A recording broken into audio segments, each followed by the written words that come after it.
গ্রিসের বৃহত্তম বন্দর পিরেইউসে নোঙর করা রয়েছে সারি সারি নৌযান, যেটিতে বাঁধা দড়িতে ঝুলছে প্রতিবাদী ব্যানার আর তাতে লেখা লাভ নয়, চাই জীবনের নিরাপত্তা। চলমান মূল্যস্ফীতি আর বেসরকারীকরণে নাকাল নিম্ন আয়ের মানুষজন। জীবনযাত্রার খরচ বাড়লেও মজুরি বাড়ছে খুব ধীর গতিতে, এমনই অভিযোগ শ্রমিক ইউনিয়নের। 2020 সালের পরিসংখ্যানের সঙ্গে মজুরি বাড়ার হার তুলনা করলে দেখা যায় ফারাকটা দিন দিন বেড়েই চলছে। বিশেষ করে ঔষধ, বিদ্যুৎ আর স্বাস্থ্যসেবার খরচ অনেকের সাধ্যের বাইরে চলে যাচ্ছে। এথেন্সে মেট্রো স্টেশন বন্ধ, ট্রেন চলাচল পুরোপুরি থেমে গেছে। রাজধানীর রাস্তায় বাসও ছিল না। বিমানবন্দর থেকেও বাতিল হয়েছে শত শত ফ্লাইট। এতে ভোগান্তিতে পড়েছে সাধারণ মানুষ।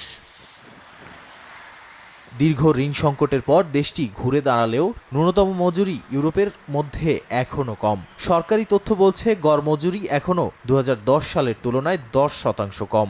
অর্থনীতিতে প্রবৃদ্ধি ফিরলেও তা সবার জীবনে প্রভাব ফেলছে না, এটাই মনে করিয়ে দেয় গ্রিসের এই শ্রমিক ধর্মঘট। নাদিম মারজান, সময় সংবাদ।